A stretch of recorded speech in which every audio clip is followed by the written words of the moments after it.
the index is. Before I come to that final index numbers which we unveiled right now, sectoral coverage. I think you need a broad-based index which is there, again based on certain coverage which is there. We are not use any the stability is important. A broader index is used. It's not driven by any specific agenda or something like that. This is the way the distribution of value was there in the companies that we rated, and we found that this is the stability of the companies made it good proxy for capturing the credit quality value-wise in the index. So this is the distribution which is there. These distribution will remain intact unless we find the companies dropping out for the coverage. Then we will replace it with a similar kind of company, just like it is done in a normal index for a stock exchange or something like that. Okay, let's look at the real picture now. This is the real picture. This is the index as on 31st March 12, and this is where we are going. We are something like 93.96 at this point of time. And this shows that there has been a migration of credit quality downwards on a portfolio of the banking system. That means the value of debt that we are rating today, or the same companies are at much lower level. They carry a large amount of value as such, which is so far not captured by any piece of information, any piece of index. This is an interesting piece of information. As I said, the NPA numbers come every quarter. You don't see the NPA numbers every month, but this will come out every month. This will capture the essence of shifting in credit quality in a much more meaningful manner. And so we are adding a completely new dimension to the marketplace by providing this piece of information. The numbers are not very surprising compared to what we have seen the NPL numbers, right? But as I said, this is not just an NPL number. This is also the credit quality change from a AA to single A to triple B. All these are getting captured in this index, and this is capturing the essence of the portfolio that the banks in a broader way are holding at this point of time. Of course, as time goes forward, economy picks up all over again, and reforms start having their impact on the economy as such. You will find the numbers changing direction, and it can actually start actually moving up also as we go along in the future. That's the essence of this interesting index that CARE has come out, and I'll be happy to take some more questions. Even my colleagues here will be able to answer some questions before we come to the financial numbers of the company.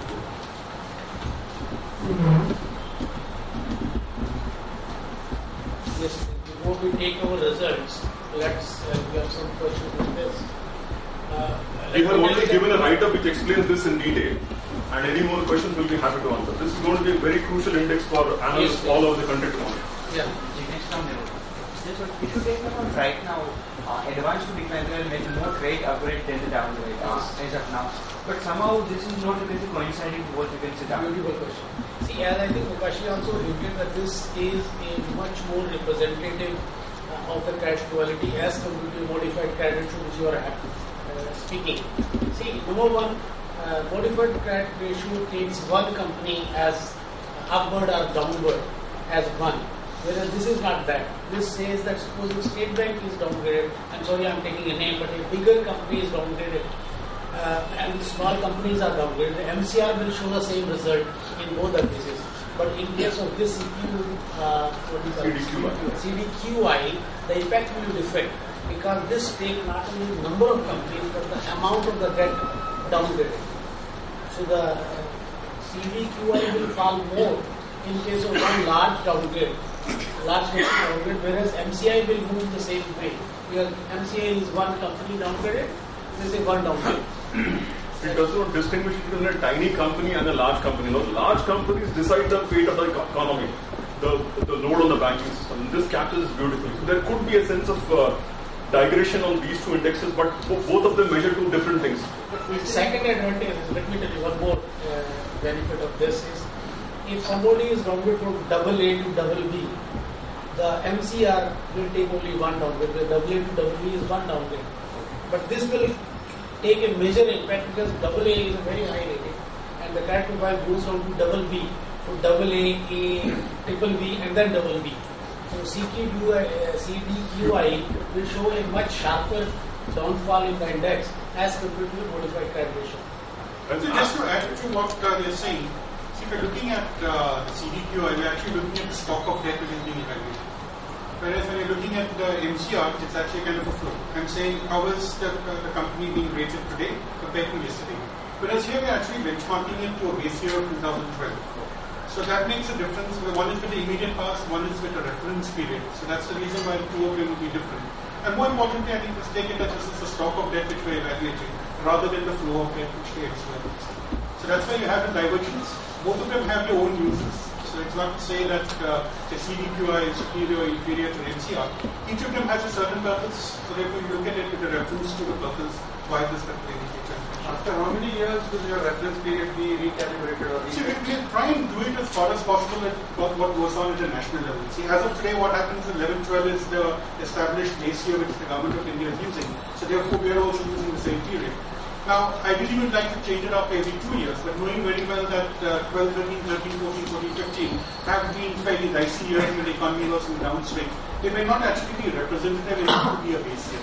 So normally for a base year, we have to look at kind of a normal year. So that's why 11-12 chooses to fix the bill. So we'll try and align it with what the government of India does with the other indices, which we believe could probably be 15, 16 or 16, 17. That's the only reason. So ideally, we'd like to change it up every 2-3 years, but probably we'll have to wait for a while because looking at 13, 14 or 14, 15 may not be really accurate. How is it help the financial? See, for a financial sector, in my mind, it gives you a very good indication about what's the health of your overall lending portfolio of banks as well as the debt market. See, today, for example, when you're looking at the banking system, you get to know about the asset quality which is represented by the NPAs, which comes out on a quarterly basis. Now, if you want to know what happened as of March 2015, you'll have to wait for June end. By the time all the banks have brought out the results, and you get to know the NPAs are, say, 4.4%, so therefore the quality is deteriorated or not. But even this NPA only talks about the default cases. Whereas when you're looking at the CDQI, we're looking at, like what Mr. Mokashi said, you're looking at how each and every grade has changed. You're moving within the A band, within the AA band, within the BBB band, whichever way it is, and it's more instantaneous. So as of, say, April 1st or 2nd, the moment we finish at March 31st, you'll have this index that tells you immediately about what the quality of the overall financial system is, as represented by banks and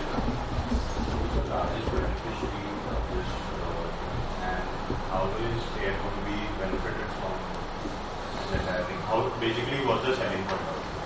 This is the information we are giving out to the market. So we have a huge data with us. We have so many ratings with us across industries, across. I think our role is to provide value to the markets at the end of the day, and if we don't use this data, as Arun said, to good use to add that those pieces of data and come out with meaningful value, then we serve as a rating agency to investors, analysts, everybody. That's the whole philosophy. Best user of this should be a lender, investor, anyone, not only the debt side but also the equity side. They should be the best user of this. See, here we're looking at various, we have different ratings which are ratings, right from AA. No, we are looking at the ratings. So looking at what proportion of the entire debt portfolio, the volumes, and they're looking at certain ratings based on the CDR. But more or less it represents the debt in general in the market because we are considering 1,200 something companies. 1,589 companies right from 2012 onwards. And we have seen that they are covering around 35% of the rating universe. So it's a fairly good revenue. This is only looking at the rating. It's outstanding. It's outstanding. It's outstanding. No, it's outstanding stock and they're evaluating. Only. But madam, we believe that all other factors which affect debt profile are considered by rating. We believe that it is. We always believe in that. And so far, the value component has never been covered by any index. So this is that extra dimension that we are adding to the market. Will it have any effect on the forthcoming debt offers which are making flood in market? No, actually, that is a function of individual companies, their prospects and fortunes, how they're changing, for what purpose they're taking debt, projects and other things. That should be a function of the marketplace assets. We fix this number of companies, these are fixed. So we are looking at tracking the quality of these companies over time. So if some new person comes in, won't be added to the index. Index contains. But if these companies issue extra debt, it will come and set on the value component. The rate will add to the index. From those companies only it is offers are Yes, if these companies raise debt, depending on where their rating is, if they are in the lower category, it will pull down the index. If they are in the higher category, it will pull up the index. See, if I were to extend the value of this index on the policy front, speaking purely as an economist, not as a rating agency, I think from the point of view of policy formulation, this would be a very good indicator for the government, because all the time when you're talking about reforms in the financial sector or for your banking sector, you always want to know about what is the quality of your overall. So today the only thing which we look at are the NPAs, and we say, look, NPAs have gone up, they've come down, therefore we're doing well, we're not doing well. This is probably a more different way, a more probably detailed way of looking at the quality of debt in the economy.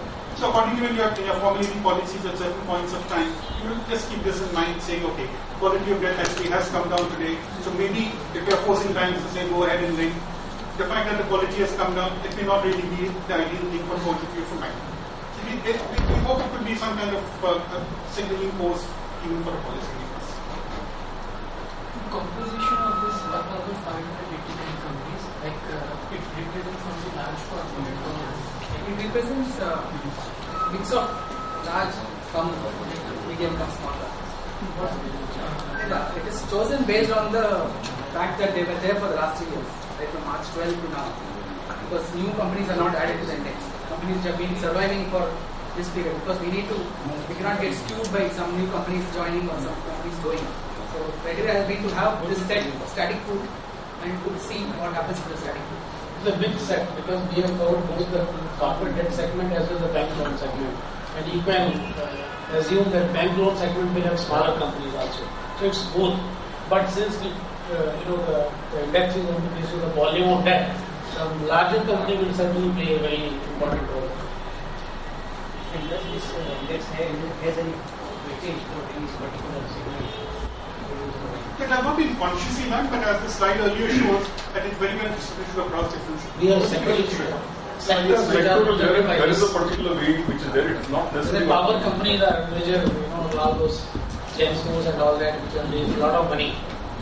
They are sectors which borrow money get it. So what we have also done is we have also compared it with the RBI distribution of how credit has gone across different industries. So maybe electricity is still the power sector is the leading sector for in the RBI's portfolio for all banks that they look at. It may not be 30%, maybe around 15 or 20%. So it probably follows the same trends as the overall distribution of credit for the banking system.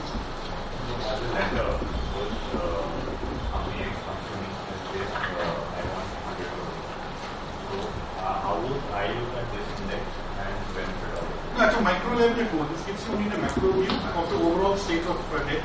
Going ahead, we would like to see how this index runs, and once we feel fairly confident that it's running the way which we have conceived, we would also be looking at sectoral indices, in which case it could be more meaningful from the point of view of a single company or for a single industry.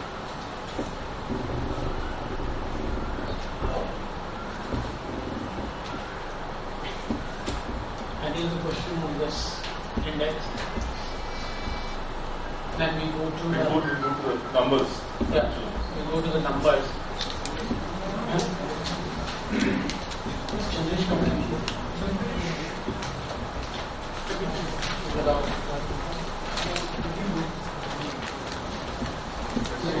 Slide. No, we are loading it. We just give us a couple of minutes break. We are loading the presentation of our financial results. Which is already.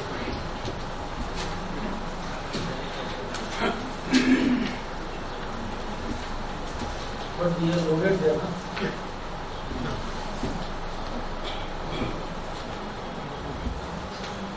We also have a regulatory requirement that whatever we speak today should already be on a website.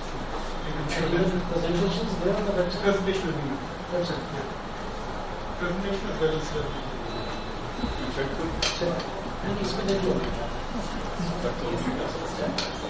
अभी very fast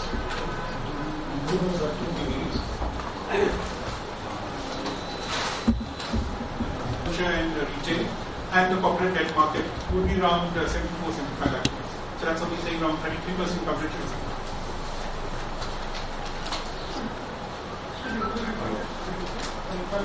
Around 24-25 lakh crores is the outstanding debt of these companies, and for the system as a whole, it should be around 74-75 lakh crores. No, we're looking at the bank loans as well as the corporate debt. So the corporate debt outstanding, I think, some 16-17 lakh crores, and the balance would come from banks. That's for the entire system. And even bank loans, we have to separate, segregate, move the part here.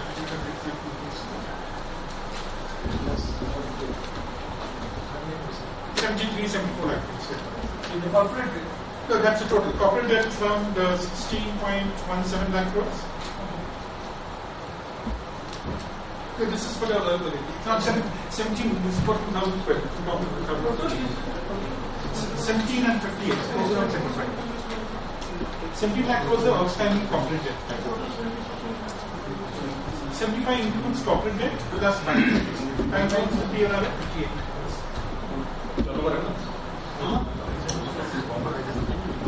Declare when you're looking at bank loans, you should just remember the agriculture and retail loans are not rated. It should be excluded. Yes. is there Yes. Thank you. connection.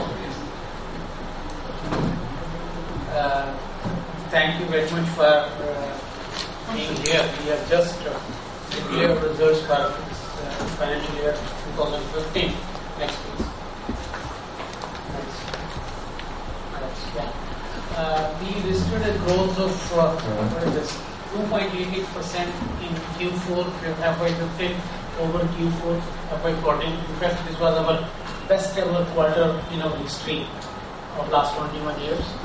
Decline in total income 3% in Q4 because of lower investment income book this time. Like-to-like growth in expenditure of 4%, excluding some extraordinary additional expenses to an ESOP, interest cost, CSR spend, and additional depreciation. Operating profit margin 68%, PAT margin at 45.25%. We added 1,529 new clients during this quarter. Total volume that traded recorded 85% increase to 4.47 lakh crore, and we rated 3,199 instruments. That was clients, and there is a number of ratings. 3,180, 3,200 ratings during that quarter. In fact, if you have to review our performance, you have to look us at on a yearly basis, because our accounting policy prescribes that we have to book service income when service is completed. So if you complete service during one quarter, that quarterly looks very, very rosy. But the real picture comes only at the end of the year, because you have already performed service with most of the clients in the first 9 months. Next 3 months will be a dry period for you. So 12 months will show a very factual position. Operating income increased by 12%. In fact, if you have looked at results of other peers in the industry, you would know what is the state of progress here. Total income increased by 13%, because during the year other income was little better than last year. Like-to-like growth in expenditure around 9% due to all those ESOPs, depreciation, etc. Operating margin grew to 64%, and PAT margin was at 49%. 3,878 new clients were added during the year. We rate around 9,900 clients now totally. Business profile, debt rate rated increased to 10.97 lakh crore against just 8.86 lakh crore during last year. We rated, this figure has not much changed. 7,973 total number of instruments rated during the year against 7,865 new ratings during FY14. This again same thing. We had a rating revenue 254 crore, around 255 crore against 246 crore in the last financial year. We grew up to 12%. Other revenue reduced by around 10%. Total revenue increased by around 12%. Other income, which is actually our investment income, we have done a little better this time, because we have in cash some of the investment we had. Total income increased by 13% because of the better other income. Total expenses grew at a lower rate at 9%. That's why operating profit grew around 14%, and PAT, because of these increased by around 13%. This does not include those extraordinary expenses you will find in the results. This is the same thing which we are saying for the quarter. This This is the margins. They are almost there for the quarter. PAT margin has reduced because of those extraordinary items. Next. This is the FY15.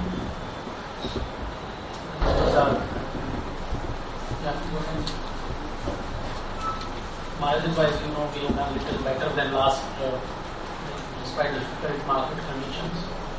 We have done a little better. Now, total active clients, which was 9,900, is actually 9,828, which are active clients, which we will do the service this time now. This is the instrument rating during the quarter, volume debt during the quarter. This is year for the financial year 14 versus 15. We had lower number of bank loan ratings this time. The total ratings were higher with our others, and others are mostly SME ratings, which is that 1400 to 2500, around 2479. Volume debt rated we have done better both in the VLR and the long term loans as well as short term and medium term. Both the volumes all across our product profile has been better this time. And we charge our fees on the basis of the debt we rate. During financial year, this quarter itself, we had a clear debt market summit on 23rd March, where Mr. Gandhi, Deputy Governor, Reserve Bank of India, was our chief guest. That day itself, we released the debt book 2015. I think you must have received. If you don't have it, let me know. We provide a copy of that. We also rated this time the first green infrastructure bond. Here is in panel by Government of Karnataka. In fact, we are one of the 4 or 5 rating agencies which are in for the rating of tourism sector in the state of Karnataka. We signed a MOU this time with Axis Bank for SME lending and with Andhra Bank for new religious services. We have been knowledge partners mostly coming across us, whether it is CI conference or SOCHAM, FICCI, SME Chamber of Commerce. Globally, you know that we have launched a company known as ARC Ratings. That company has already launched rating operations and already announced ratings of 4 sovereign countries, including India, Maldives. Is it Maldives? I'm sorry, these are all. India, Malaysia, Mauritius, and Portugal. Maldives not. Because we have some questions in Maldives, they have reported Maldives. It's actually Malaysia. In process of setting operations in Mauritius, we are happy to announce we have already disclosed. We have got a license to start rating operation in Mauritius. We have given press release today. We got this license on 7th of May, and we would be joining some other. We own that company 100% as of now, but I think we have substantial interest from some quarters which.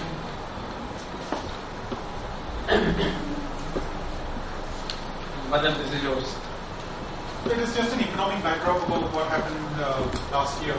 So the first thing is that we have seen, look at the GDP growth over the quarters, we're looking at an average of something like 7.4% of what the government is talking about this year. We've seen industrial growth which continues to be a concern. Now actually this is very important because when you're talking about the rating business, it has to be juxtaposed with how the economy is performing, how the banking sector is performing, how the debt market is performing. So that's why we're giving you this economic backdrop. So the industrial growth hasn't really been robust. I think by now we should have probably gotten to know what the final number is of industrial growth, which will come up quite clearly. But I think we're not really talking of anything more than the region of say down to 3% for this year. Inflation has been moderating during the course of the year. It has been a positive sign that the RBI has lowered interest rates on 2 occasions in the current calendar year. Trade deficit has contracted, but again we haven't seen exports really picking up. It's more because of low crude oil prices that a current account deficit, trade deficit, everything seems to be under control. It doesn't really show that the economy has recovered in any significant manner in fiscal 20. Next slide, please. But this is quite important here. If you look at the lower growth in deposits and credit. The growth in credit has just been 9.5%. It's one of the lowest growth in credit for the entire year. So when we are talking again of rating, talk of bank loan ratings, the fact that growth in credit has really been small, has been low, is significant. In fact, if you look at it in incremental terms, growth in incremental credit has actually gone into the negative territory. Similarly, if you're looking at debt issuances, now while the debt issuances appears to be higher in the current financial year, you should remember that around 70% of this actually comes from the financial sector. And when talking of financial sector, the RBI had given permission to banks to raise certain infrastructure bonds, which would be free from the encumbrances of CRR and SLR. So lots of banks have raised funds. So that's the reason why we have this high number. Otherwise, from the infrastructure sector or from the manufacturing sector, we haven't seen any kind of increase in terms of debt issuances. And the rupee had been generally stable last year in the region of around 62 rupees to a dollar. We've seen turbulence in the last month, so what I'm saying now is different from what you're seeing out here. But the overall conditions is that economic growth hasn't really taken off. We're hoping that something different happens in the coming year. Interest rates were lowered twice by the RBI, but they have taken a pause in the last policy. So we could probably expect the RBI to continue lowering rates depending upon what the inflation conditions are. And that's the last one.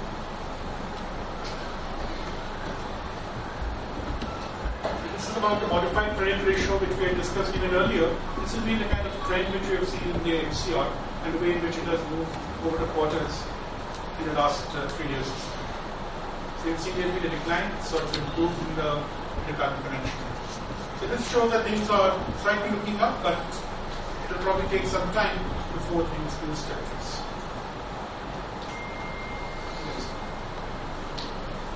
So this is some long-term numbers. See how the growth in total income, profits, PAT, dividend payout ratio, that's quite significant, 192% for this year.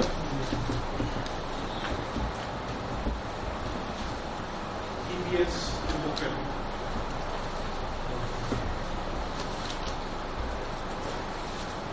This presentation is on our website, so you can, when you have time, you can just go through these. So our current shareholding pattern is March 2020.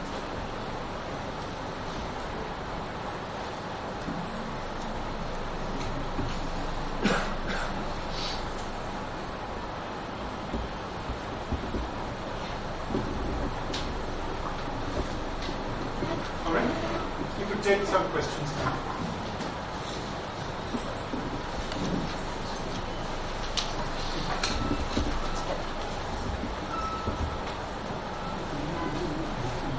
See your report will come.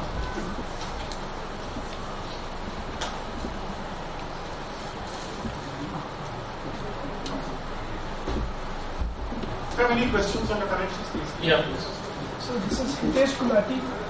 Yeah. Hitesh Gulati from Espirito Santo. What is that? Hitesh Gulati from Espirito Santo. Please. Now my question is on the SME ratings business. So we understand that there has been a decline in the subsidy that the government used to give for the new first year ratings. So what is your take on that and how will this impact? Because we were looking to actually grow our SME ratings quite significantly in the last, in going forward. So what is your view on that? Yeah, that's one concern. It has actually last year it does not. See, last year earlier there out of 6 ratings, 2 ratings we were very active in SME business. We were not because we don't like that model which others adopt. We have a different model of doing SMEs where we do due diligence in-house. Last year we have started because we were very small company as far as SMEs are concerned. Since we have foothold in large corporate space very strong, we thought we will go now into the SME space. And we have started building infrastructure, and unfortunately, all of this, not only I thought that way, others who were not doing it, they also thought similarly that this is a large segment. Though numbers, the fee per client is low, but number of clients are large. If there are X number of LMEs, there are multiple of X in SMEs. So you can't leave that field only to rating. So others were also. So since we were so active last year, all of us exhausted that subsidy in six months time. By September, the whole subsidy was utilized by all rating agencies, including us. Then we have a dry period. There was no subsidy available after that. Now this year they have reduced subsidy, which you said rightly, they have said, but all of us are very active with the subsidies available till it gets exhausted. So we are now active, but certainly we know for sure that this time we will not even take it to September. We will finish as much before that, and we will have a more drier period this time now. So we are thinking of alternate products which you have. Slide on products. We have several products which are though LME and SME remains our backbone, but we lot of alternate products like equity grading, real estate star grading. Now we have tied up with Government of India on grading of ITIs. So we have educational grading product on the shelves. We do several due diligence studies and all that. So we are going to use, because we are a little different from others, that our SME division doesn't do only NSSE ratings. They do many other things. Even a bank loan rating for a SME is done by your SME division. That work cannot go away. That is not related to subsidy at all. So they will do that work. So despite they not getting any SME NSSE case right from September, October onwards, they have been busy. They have done around 22 crore this time. 22 crore out of this 254 crore rating income is from SMEs. And it's not 22 crore was done on up to September. They were done up to March. So their hands are full. Certainly, if there are some surpluses in some locations, we will certainly try to absorb them in large corporate, because we will stop expansion of LME business development staff till we are able to absorb over SME people. I don't think, yes, we have concerns, but we have this. Is this a long-term trend of subsidies being low in this segment from the government? Do you see that? See, we are trying to talk to government on this. We don't know what ultimately pans out, but certainly we are interested party, so you should. But let me be independent. It will tell you that rating has some use to SME word and lender word. If suppose a bank has to go and search for a good SME, they will have to do yeoman's work. But if suppose I go and do 100 SME ratings and find out that 10 of them are rating 1 or 2, naturally makes the job of a bank much better. He can stress on those 10 best quality SME accounts and do his appraisal there and give loans to even say 7 of them or 8 of them or 5 of them. It serves the bank purpose much better way. He doesn't have to pay my fees, he doesn't have to pay my information, but what he gets is a value add to him. So, and it's good for SME also. Not only they give him information or give me money, he gets, in fact 7 of them are able to get money from the organized sources. You know it, what is the number? 96 when the people don't have access to farmers also finance. Even if we are able to make 10% of them bankable, and banks can go and lend them, I think we have served the purpose. If you take our SME earlier budget allocation was close to 80-85 crore. Allocation of NSIC scheme was 85 crore, which is brought down to around 25 crore, almost 1/3. 25 So on that logic, entire industry volume will reduce to 1/3 from the SME. So and it will be applicable to us also. So last year it was around 57 crore. It was not 90. 90 was earlier, but yes, you are right. It used to be even 100 crore, more than 100 crore at one time. It has been reduced, but this time is 26 years. Right. Probably industry volume in SME will almost decline to one-third or one-half. Yes. Number one. And second thing, how will the allocation of reduce pool? Because right now everyone will be fighting for 25 crore. So it will be the pro rata or depending on the pre-sale is the largest number of market shares. So distribution will linked with the historical market share in the SME rating, or there is no final word on this, but certainly if I am in NSIC and some claim comes to us till subsidy funds are available, I think I have to do that. But there could be, they have not so far said that this company will get this money. If I put my claim in time, I should be getting it. That is because last time they said there is no subsidy, don't do this. This time they will not stop if the subsidy is there. So we are not utilize that. Is paid to issue with 25 crore budget available? First come, first served basis Should should be be distributed among the agencies. It's not that KCL will take 20 crore out of that is I believe so. But certainly CRISIL has a much bigger infrastructure as compared to other rating agencies. So if you believe that they are also as aggressive as others are, they should have a bigger share in that. But you know it since we are at a large, last year it was around 18 crore, right? Last year S&P was 18 crore. So 18 crore out of 224. What was last year? 224 crore. So this was around 11-12%, right? Not 11%, 8-9%. This time we are 22 crore. Yogesh, are we right? We are 22 crore against 254 crore. So we are again around 9%. So we are not that affected. You won't find this kind of footnote in our accounts. Because we are certainly a large corporate rating agency. But if there is, you can say, if you think about the logic when the assuming subsidy won't be there, so there will be almost 4 times increase in the cost to SME. So with the SME value proposition is so profound that we will be won't mind paying a 4 times fee and continue the grading. Maybe not now, but maybe once one year down the line where you can see digest about the increase. So I think there has been considerable discovery in terms of what is the appetite among MSMEs to pay.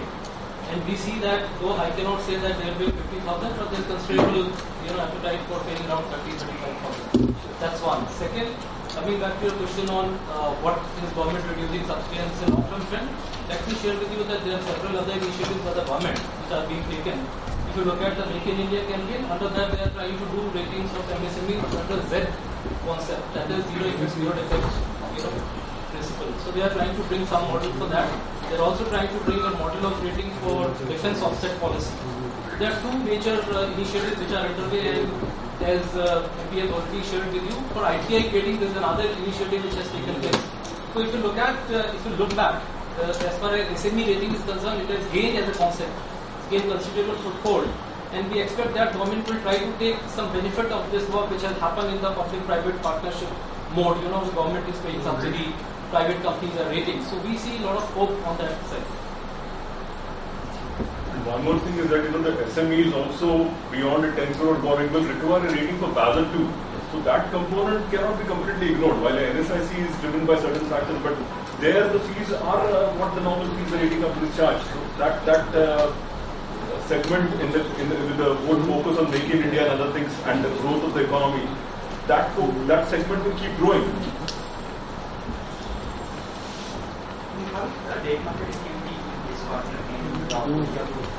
is more about refinancing or the market?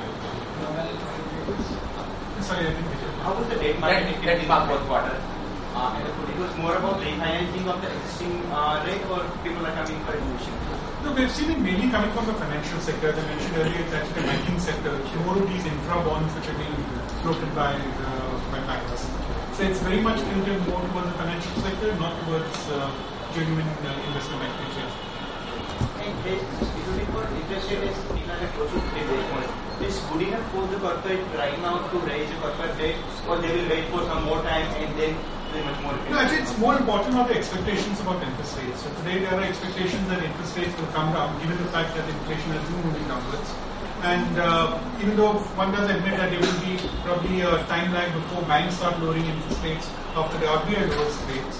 So one feels that maybe in another 6 months or so, when I'm talking of 6 months starting from March, from September, October onwards, we could actually see interest rates coming down further, provided the RBI also has one more rate cut, which we're expecting probably sometime in June, after which we could be seeing the investment cycle turning. But for corporate debt, I don't think by corporates the interest rate is real one reason which is holding the investment. It's actually the other reasons which are as Madan says, interest rate is the expectation, but demand issue is one big thing, because as of now the existing capacities are underutilized. So, and this is scenario is after 2 to 3 years of no investments happening. No new supply has been planned or come in the last 2 to 3 years. Despite that, we have 50%, 60% suboptimal kind of capacity utilization. I I don't think unless demand pressure builds up, any rate reduction will really, even if it transmitted, there's a problem now that RBI reduces, but banks don't reduce. So it is not transmitted actually to ultimate borrower. But even banks start doing it, I don't think corporate will get, will open fists and start investing entire money into the field. Certainly lower interest rate will tackle the retail credit demand, maybe EMIs goes down, housing and all that will get a push. That's quite possible. But other things need to be done. Policy parameters is one issue, but this government has taken many steps to attack that. But demand side is still very weak. That's a real concern before investment starts. So there's some belief after these coal auctions, at least the impasse we have in terms of power sector and related industries, that should be addressed in the course of the year. So that could be one of the triggers, so-called, to revive investment. Any complaint of the corporate debt issue, and then still you can say it might take some time to get the pickup. But what about the working capital? Have you seen more and more people coming and increasing their working capital cycle limit? We have seen last year 9.5% growth in credit, more so in the working capital. That's the only thing. I don't think working capital requirements will go up unless your capacities go up, because you require more capital when you produce more. So your inventory requirement goes up, your creditors requirement will go up. All those things will come. I don't think the situation is as big in working capital even. Yes.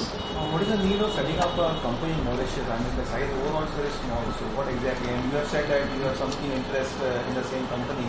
So what is that? So why not in the holding company and why in the Mauritius? Why not the holding company? See, now we can't go and compete in the Western markets, because you know what kind of conditions are there in either in the Americas or in Europe. And for that we have a vehicle which is known as ARC rating, which will do the international ratings. Now and we are a pure, we know ratings. I mean, day in and day out we know ratings. So instead of putting money in an IT company or another company which some of the rating agencies or others have done, we thought it's worthwhile for us that if we should do which we know much better than anything else. But how do you do it? You are already doing, and we will certainly not compromise in attending to the basic job of catering, serving the Indian domestic credit market. That's our first goal. We want to become, a better and credible rating in India. That's our goal number one. But if you have to become a bigger company, what do? You can't. The debt markets are finite markets. You can't grow. Suppose you want to grow 40%, you can't do this because credit markets are not growing 40%. So if you have some still ambitions to go and grow, what do? You go to the neighboring markets. We think you could be a fit candidate to do ratings. And we thought Asia and Africa would be two markets. Of course, even South America could be one segment where we could be. But before going to South America, let's try our hands in Asia and Africa. And if you track here well, we have been providing rating technology to some rating agencies in Mexico, Ecuador, Nepal. We have a tie-up and all that. So we do that. But there's no upside in these businesses. You get only the hand-holding fees, and then when company start doing well, you are out of this picture because he has learned everything from you. So if you have to have a part in that cake when the cake grows up, you have to start rating in those countries yourself. So what we wanted to make a small beginning, and we went to Maldives. Maldives is still a smaller market than Mauritius. We went there because we wanted to operate on our own in some foreign markets. We are here in India. We are SAB, we are promoted by big banks and all that. So we are umbrella of those State Bank or Canara Bank or IDBI. We have large shareholders.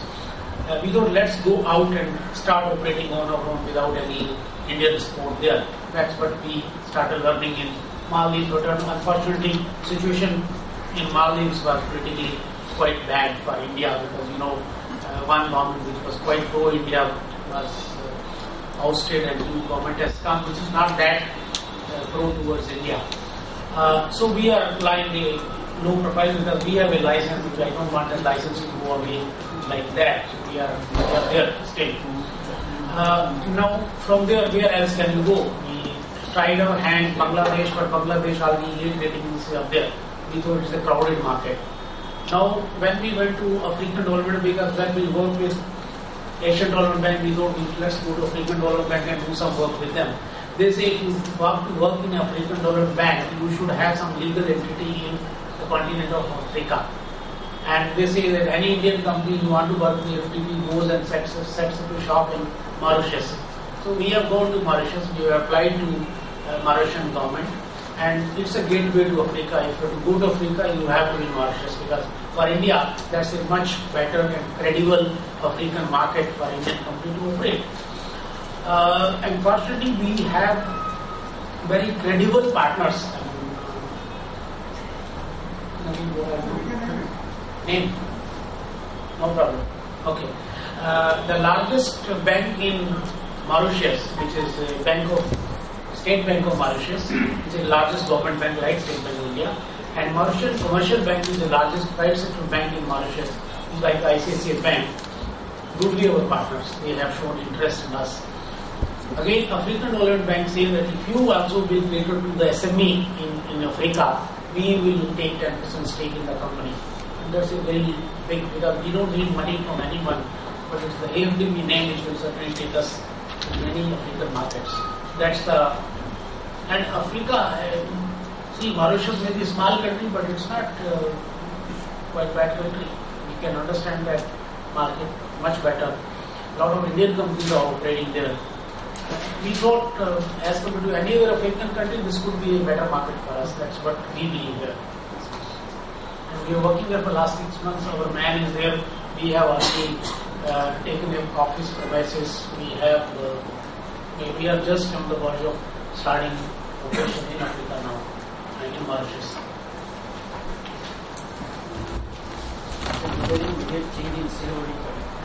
Yeah, recently IDBI has sold a big chunk, 10% to LIC. So LIC is our largest shareholder. We show you that slide.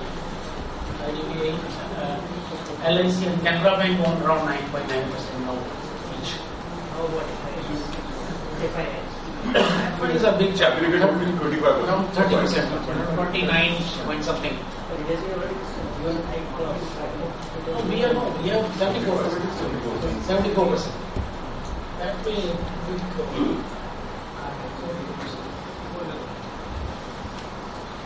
yes. I'm Ankush Kedia from Aviso. So in your presentation, you showed in the last quarter the volume of debt rated jumped significantly, whereas the revenue did not grow so much. So what was the reason? I believe this was the best ever revenue CARE has done. This was last quarter. Yes, but you have a point. The volume jump was, but I think Madan replied to that question that most of it was bank debt. And at banks we have long-term relationships and long-term arrangements. And fees doesn't go up. If 10,000 becomes 20,000, fees doesn't double up. So that's we have a cap there. We have to negotiate a cap with the bank. So going from X to X plus 1 takes a lot of time. Another related question. So, was there any impact from the SME rating segment in this particular quarter? Yes, we had plans, we had infrastructure in place. We wanted to do. We were doing around 400 to 500 ratings a month. So that all stopped. So, is it fair to say that had this particular impact not been there in this quarter, the rate would have, the growth would have been close to 8-9%? Would have been much better. Yes, 4-5% more at least. Okay. But certainly we are trying to use that capacity in some other, because Yogesh doesn't handle only SMEs. SMEs means he handles SMEs, but SME does many things other than NSIC rating. So all these things and alternate products are handled by my SME division, and certainly we like to keep them occupied, even if NSIC subsidy is not available.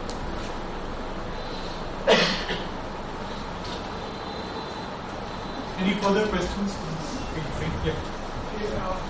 what's the performance of a You know us better, much better than.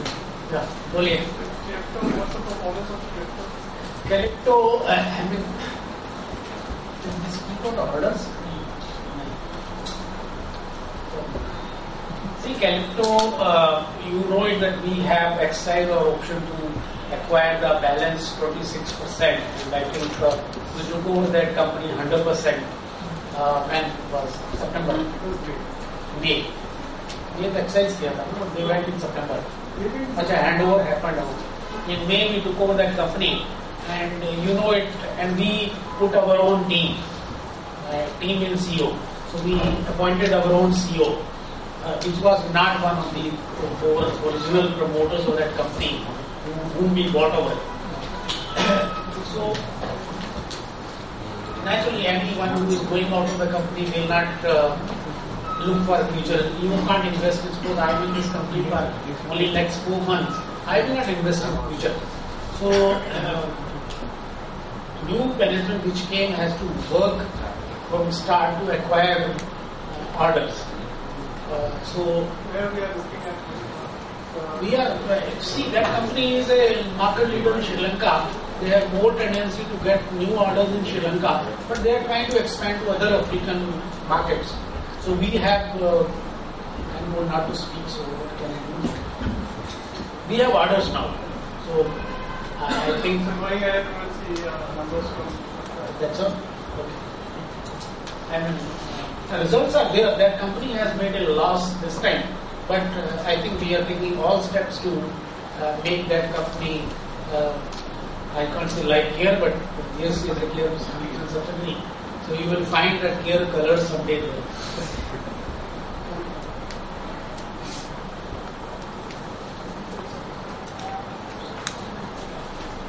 Right, thank you so much. Thank you so much. If you have any other questions, all of us are available. You can get in touch with us, the CFO, Chandresh.